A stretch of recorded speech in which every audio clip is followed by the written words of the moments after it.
Joseph Pearlman is an acting and performance coach for Hollywood celebrities, musicians, and comedians. He helps his clients launch their careers and reach Oscar potential on set. He also coaches presenters for all the major award ceremonies, including the Oscars, Emmys, Grammys, Golden Globes, and Independent Spirit Awards. Pearlman Acting Academy was voted Best Acting Studio in Los Angeles by Backstage Magazine's Reader's Choice Awards. Joseph's work with actors was recently recognized by the Huffington Post's National Cinema, Theater, and Art critic James Scarborough, and he was named one of the industry's top 10 acting gurus by the New York Times reviewed actor Genie. Joseph Pearlman, welcome to the Games and Writers Show. Thanks, Craig. Thanks for inviting me. It's a pleasure.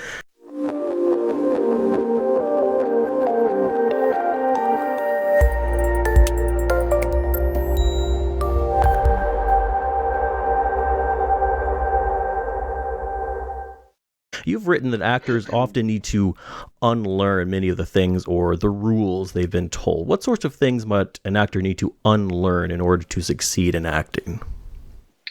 That's a really good question, unlearning things. I would think that my focus is on helping the actors bring their personalities to the role and to kind of get away from acting that has the stench sometimes of acting technique.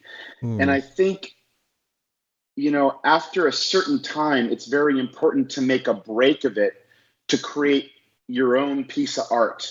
The actual acting shouldn't smell at all like the technique. In fact, it should have none of the technique in it. So I'm very clear about my clients balling up the work and chucking it out the window before they start acting. So it's very important that the work be dropped and let go of. Otherwise, it's just, it's kind of a mess, and it takes the spontaneity and the fun out of it. Sure. So, yeah, I think it's important to let it go. I was talking with Natalia Nogalich a couple days ago, and we were talking about character acting versus more, essentially we were saying becoming the character rather than imposing the actor's personality on the character. Do you think that's related to what we're talking about, or is that something completely different? This is a great thought. Never would we ever impose the actor's personality upon a character, nor can somebody become the character. There is nothing more interesting than your personality and your soul. And you cannot create that for a character. So think about it like this. Think about your personality like a piece of clay, okay? A lot of people don't understand this when they talk about it, so they say things that tend to confuse the situation here. A piece of clay can be molded into a million different sculptures by thousands or a million different artists with a different style and different figures and everything. But the clay is always there. That's the personality. There's a beautiful quote by, I believe it was Melissa Bruder, wrote a great book for actors. She said, "The person you are is 1,000 times more interesting than the greatest actor or character you could ever create." So the person you are is 1,000 times more interesting than the greatest character or actor you could ever hope to be. And this is something I learned from my mentor, Jeff Corey, who was a revelation to me at the time. He was a character actor with 200 film and TV credits to his name. He was blacklisted. And when he moved his family to Canada, when he came back, he started an acting class above his garage in Malibu, where he coached a young James Dean for Rebel Without a Cause, and Jack Nicholson and Robin Williams and Cher and Steven Spielberg. And he said something that just blew our minds, which was 9/10 of the performance is the personality of the actor.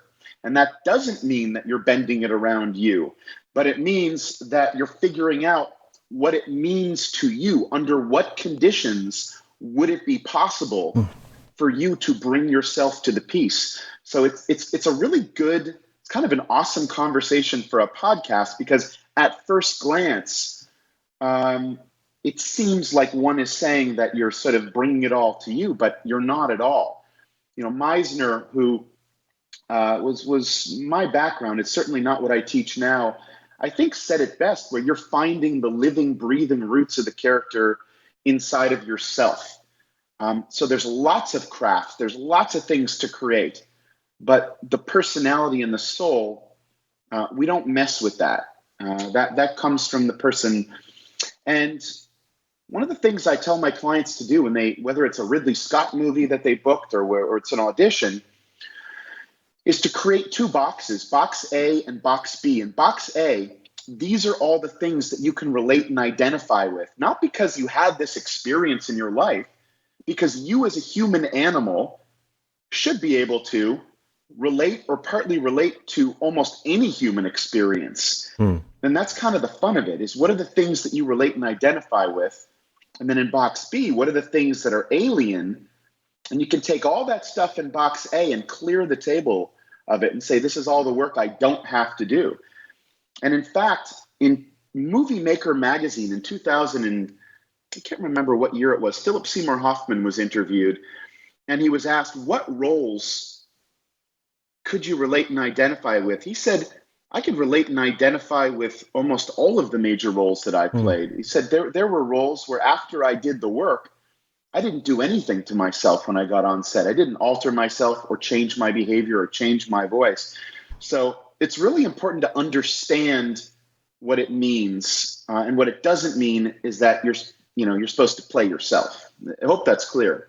Yeah, so would it be fair to say that instead of the actor becoming the character or vice versa, it's more of a marriage of the two to create something new out of the concept of that character? Absolutely. It's a hybrid. It is you bringing that character up through you. You bringing it up through you to the point where it doesn't feel like you're acting anymore. That's where it gets really interesting. So at no point are you saying, I'm just going to play myself, but it is a process of, like any great art, never figuring out, the actor's goal is to never figure out how to play this person, this woman, this guy. It's to figure out what it means to you, not based on your past life, but based on connecting to it in the moment, right. Having fun. So yeah, absolutely. I do think it's kind of a amalgamation in the hybrid. One of my favorite actors, Harry Dean Stanton, said this. He said one of the best, and I consider him a great actor. And there's a limit to a lot of conservatory and a lot of technique. There's not a bridging the gap to the next level. I work with actors at the next level of the game, post-training, post-technique, assuming they have sort of absorbed it. But Harry Dean Stanton said something cool. The best acting advice he ever got, he said, I got from Jack Nicholson, who used to be my roommate. And he said to me, Jack, I want you to play this guy. I'm bastardizing it. It's from a recent interview that he did. I want you to play this guy with a bowler hat and an eye patch and like a cane. And his name is like One-Eyed Dick, something like this. And he said, but I don't want you to do any acting. I just want you to play Harry Dean and let the costume do the character. And, this is the thing that all great actors know. Meryl Streep, Harry Dean Stanton, Jack Nicholson, is that the work is meant to go inside of you, to get you buzzing with it, to get your body buzzing with the fun of it. And you then have a responsibility, as even Meryl Streep says, to drop it and let it go. The last thing you ever want to do is to bring that technique or that person's method or anything related to acting training into the final product, because it'll start to stink. Yeah. We don't want to do that. So I love that. I love that that lesson Harry Dean Stanton took from Jack Nicholson. He said it was the best acting advice he ever got. And all the greats talk about it. You do the work, you put it in you, and I equate it to like strong medicine.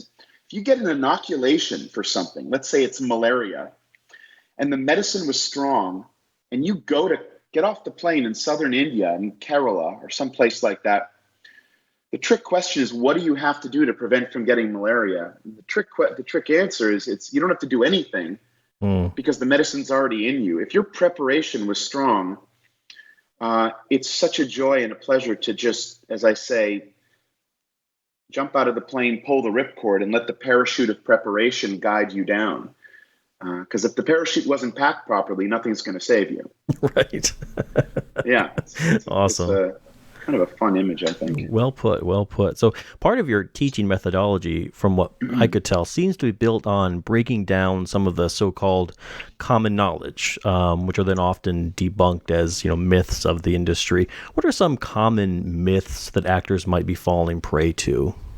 It's a good question. I think one of the things I do is I'm elevating the art also of a lot of these concepts, things like intention, objective, prior moment. There's a whole higher level to it. There's more advanced tools that an actor can have than the basic one tends to learn in conservatory or, with some techniques. But the question was really about sort of like, what are some myths? Yeah. You were saying? Here's a big myth, is that casting directors cast actors. That's a big myth. A lot of actors check their power at the door. They think casting directors are the gatekeepers to their career, and they're not. They're an important ally to have, but they're not a magic pill. Casting directors don't cast actors. And it's way more prevalent these days. Writers and directors and producers cast actors. And so, there are a lot of places that like to propagate that myth to sell actors on various services. But the reality is that the higher level of this game is, I help my clients, and I help the clients and their rep teams as well, who don't know how to do this, build and maintain game-changing relationships with great writers, directors, and producers, and maintain those relationships. So these actors and rep teams know what's casting miles before it ever reaches a casting office. One of the great things to have happen is to go to an audition, producer approved, network approved, writer approved. So I kind of feel like, with regards to the career, and we can get to the craft in a second, with regards to career, I think actors are putting too much importance on just getting an audition. Because if you get an audition without being known to the people who are actually casting you, you're entering into a bigger lottery that you're even going to be seen by the producers. You're going to be filtered out in the, at the pre-read level. So it kind of starts with this. It's 99.9% of all agents and managers don't understand the basic necessity to actually use a telephone to pitch actors, not to pitch them online through breakdown services, et cetera. The great reps know this. The great reps know that it takes hundreds of calls a week to get their actors into competition for major roles. And so if you don't have that sort of if you don't have that sort of 1% or less than 1% of reps, there's actually a right way and a wrong way, but a right way for actors to do this themselves.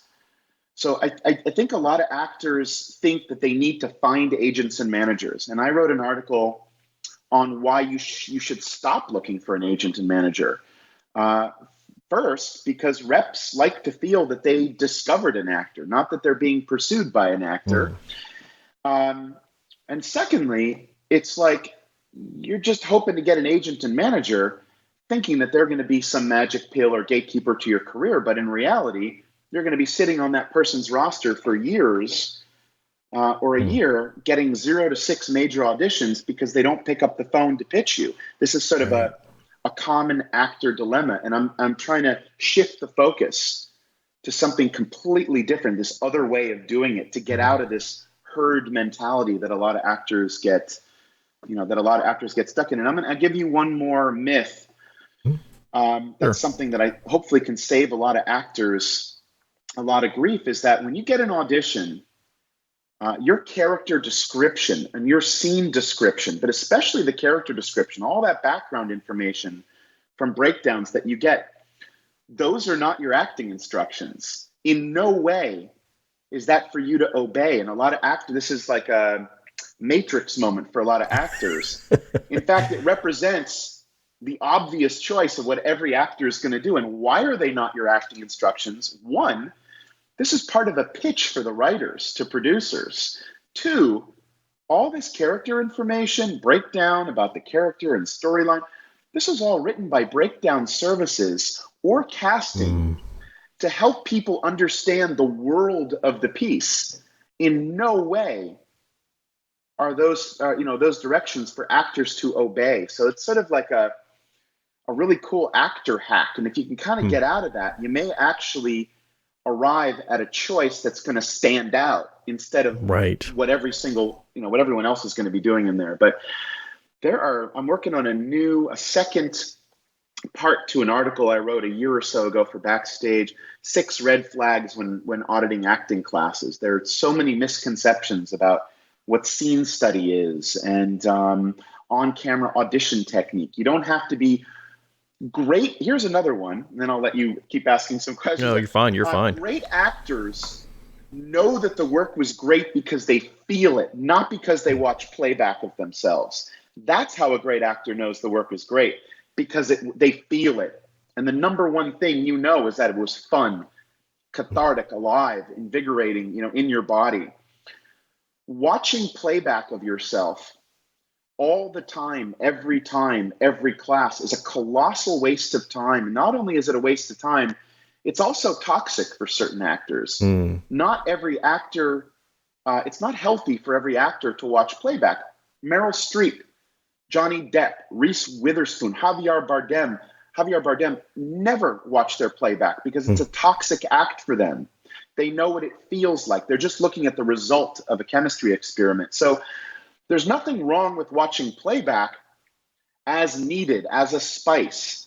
If someone is saying that you're sort of right on the mark, but you're feeling it's too big, sometimes it's a great tool, but it's not the thing that's going to teach you to become a better actor. It tends to be a waste of time, especially at the acting class level. So I could go on for probably 2 hours about all the myths, but I do sort of put them in my articles on my website that you can take a look at it. Yeah, I hear what you're saying. Like I'm a writer by trade, and I can, if I get to the end of a chapter or whatever, and I feel good about it, the fastest way to convince myself otherwise is to go back and immediately reread what I just wrote. It's crap. Right? And something, I don't know if you're familiar with the show Barry at all. No. Henry Winkler stars in it. I believe he won the Emmy, plays an acting teacher. Alec Berg and Bill Hader are producers. And there was a great interview with Alec Berg talking about casting Henry Winkler and describing what Henry Winkler did. I hear this story over and over and over again. But what Henry Winkler did at the audition was not at all what they had been looking for. It was not at all what they wanted. They said it was better. And so many writers describe this. Alan Ball described this when casting True Blood, how the actors brought something to it that elevated the material. It kept elevating it and taking it up. And if you were just sort of following what you thought of were instructions, right, you're not going to be adding to the story. You're not going to be elevating the art. Bryan Cranston also tells a great story. When he heard about the role of Walter White in Breaking Bad, he said he wanted that role so bad he could taste it. He wanted to go into the room with Vince Gilligan, the producer, and he said, I wanted to go in there and lift my leg on the material. I wanted to leave my scent so they saw me and nobody else. And I love that. It's like, if there's one thing I want to tell anybody in this industry, but actors in particular, is stop, don't be afraid to be brave. When you're truly, it's not enough to be good. You have to be great. When you're great, there are no rules. So why not make brave choices? Why not try to break the mold to stand out without screaming? One of my clients, who's actually a Game of Thrones actor for 6 seasons, he said, it doesn't get easier. You just get braver, as you kind of progress your way up through this, this career. So it's, and that's what I help my clients do, is to it's one thing to talk about it. I actually show them how to do it, to bring those brave choices up through them, not to give them those choices, but to, let them find them, with the work we do. Fantastic. It's fun. Speaking of the craft and the art form of it, do you think anyone can learn to be an actor, or does there have to be something existing inside of you to build off of? I agree with a lot of people I respect, including Harry Dean Stanton, who said anybody can be an actor. And here's why. how often are we saying exactly what we're feeling all the time? Marlon Brando had this conversation. I can't remember who there was, one of the famous talk show hosts. How often is what we say a direct match for what we feel? And people are so interesting as human beings. I think anybody can be an actor. It's very easy to get somebody to really talk and connect and to be real. It's very hard to pull brave, to bring those brave choices up if you haven't done the work. But I believe anybody can be an actor if they trust that they're interesting enough. I think a lot of actors gravitate towards the safety of sort of warm and fuzzy techniques, places to sort of escape the danger of, being in the fire and, being vulnerable with somebody. But I really do believe that anybody can be an actor. Yes, it takes training. You can't just, you got to work at it like anything. You got to know what the work is so you can let it go. But your greatest asset, your most secret weapon as an actor is your personality. So 100%. Yeah, I was speaking with a psychologist a while back, and he was saying that, he was a clinical psychologist, and so he talks to people all day long, just kind of your average individual. And he's telling me that there's no such thing as a boring person. You just have to know to ask the right questions. Yeah. Everybody has a story. Yeah, absolutely. I agree. I think over the years, as people sort of let go of their passions, or they settle, or they do what they think they're supposed to, I think there's like a dimming of a spark of a light, but I definitely feel like it could be reignited for sure. People that don't live in their passion, or they sort of, like I say, they sort of drift off to other things. But yeah, completely. People are so interesting. And I interview people, but when people come to audit my classes, and even writers and directors and producers and casting directors do this, they interview the person before the actor. Yeah. Some of the most powerful meetings in this industry, general meetings with producers, writers, directors, casting, no acting takes place. Well, what happens for an hour? What it comes down to, Craig, is it comes down to like people wanting to interview you as a person to see if you're someone that they can personally like, and they're someone you personally like. This is like sometimes perhaps more important than any acting is, do you personally like the person in the room? Yeah. And these meetings are so cool because it's just you hanging out, chit-chatting, chilling out. And from those meetings, these industry professionals are able to decide whether an actor may be a good fit for a particular project before any acting has taken place. I feel like in this day and age, like, one of the amazing things about technology is it's helping to save us more time. I think we realize the value of our time so much more these days with these apps that save us time, that we don't want to work with people who aggravate us. We don't want to work with people who are not fun to be around. So that's part of the training, is like who you are when you walk in the room. That's like the work I do with people who are giving TED Talks, UN speeches, Doctors Without Borders, like to bring your empowered self into the room where there's no desperation, where someone doesn't get the sense you want something from somebody. Right. There's like a whole sphere. And my issue sometimes with some of these classes is they're just trying to like tap the glass to break it in one place. Or they're putting all this emphasis on audition.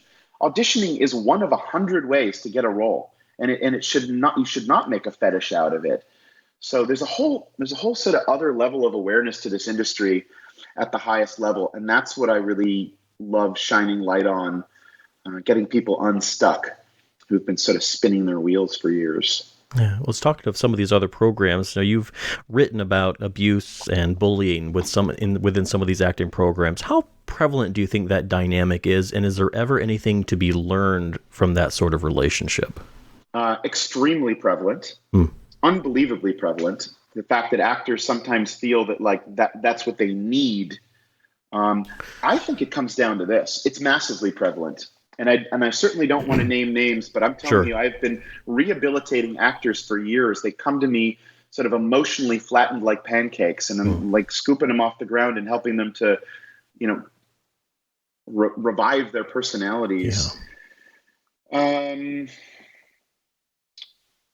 lost what I was going to say with regards to that, but it's like, I think it happened. I remember now. I think it's when teachers, if it's possible for an actor to have an undeniable breakthrough where that actor feels great, where they have a way of doing that scene to bring on set or into an audition that afternoon or the next day, if it's possible to do that every single time an actor gets up to work, why is that not happening in every class? Having a breakthrough every single time you get up. And I think it is, I wrote about this, bullying is self-loathing directed outwards. These people good. who hate themselves, who have a lot of loathing for themselves. Two, who aren't able to actually help actors to achieve a breakthrough every time they get up. You know, it's just kind of 6 weeks over and over and over again, come back and maybe you'll have a breakthrough. Or where they don't really know what the work is, and it becomes this sort of warm, safe, fuzzy environment where it's sort of like a love fest, but you don't really know what the hell, how to prepare a scene on your own. So there's a lot of things that come into play, but I think what it comes down to it are folks that don't actually know how to sit in the fire with an actor and do the work necessary to get them to that breakthrough point every time they get up. It was something that blew me away. I was, after years of training at NYU and then training in England at RADA, it was like a breakthrough would happen, you know, maybe every couple classes, maybe every 6 months, and when I went to train with Jeff Corey, when I first came out to Los Angeles, you know, Jeff was best known as the sheriff in Butch Cassidy and the Sundance Kid. And in that class, you know, Sean Penn would come in and out of there, Dick Van Dyke and his kids. It was like this small little group. And it was the first time I saw a teacher being able to almost like tighten the screw every time, just put a screwdriver in and tighten that screw. And the actors, every single time they got up, they lit up to a breakthrough every single time without fail. And that blew me away. And so that was, you know, what I strive to be able to do in my own work. And there's, you know, there are many reasons for it. A lot of people do this kind of work for the wrong reasons, and they make it about them, and they make it about performing in the bubble of an acting class for a teacher. It's so funny. I can't tell you how many actors come to my studio saying, "Oh, do you do scene study?"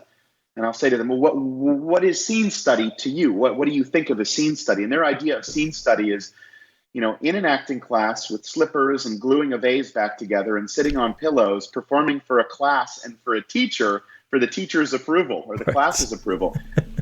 Scene study is the process of opening the hood, wiring it all up, you know, figuring out how best to play that scene for a booked role, for an audition, for a Broadway performance, for something outside of the bubble of an acting class. Right. So it's like, yes, we do scene study, but as it relates to how you're going to actually do it, to practice how you play.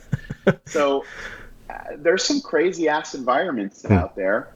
I don't need to complain about it too much because the actors typically, you know, gather some self-respect and get the hell out of those places at some point and ultimately find the good work. So speaking of toxicity in some of these programs, do you think there's ever an element of jealousy? Say, for example, a teacher sees a student walk in who's extremely talented. Is there ever an element of that involved? Craig, yes, 100%. There are teachers that legitimately hate actors for being successful, hate them for doing what they maybe wanted to do but couldn't do, or whatever the heck is involved. 100%. Like I said, jealousy, I always tell actors when they say jealous, I feel jealous. Jealousy isn't a pure emotion. It's made up of more specific emotions, like underneath, like resentment, anger, the need to punish, the need to be punished.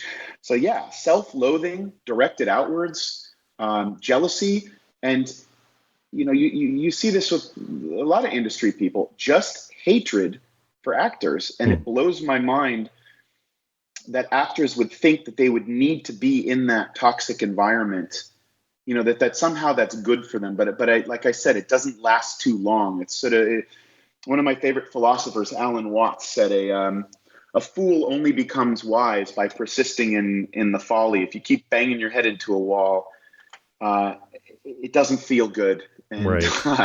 at some point, people figure it out. What is your the most rewarding part of your job? That's a beautiful question.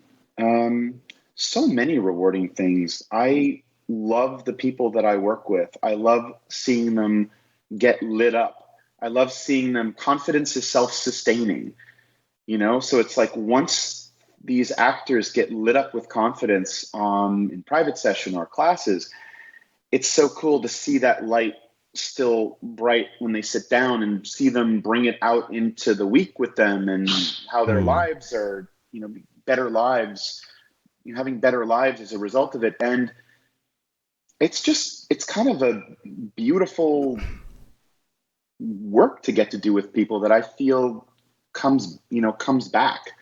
It's definitely something that I get back. I mean, I'm a parent. I have a amazing 3-year-old daughter and a wife. I have this beautiful life and I love actors because of how adventurous they are, what risk takers they are, how willing they are to dive into the sort of bowels of their imagination. Right. And, so it's truly fun for me. I'll tell actors like, okay, well, if you're not going to watch playback, how do you know the work was great? Well, the first thing that you know is that if it wasn't fun, it's not working. And the same should be true of the teacher or the coach, Right. It's fun for me. And if it's not fun, something's off. And if it's constantly fun, I feel like hour sessions feel like 3 minutes and 3.5-hour classes feel like 20 minutes, So I'm really lucky. It's exhausting, Sure. work, but it's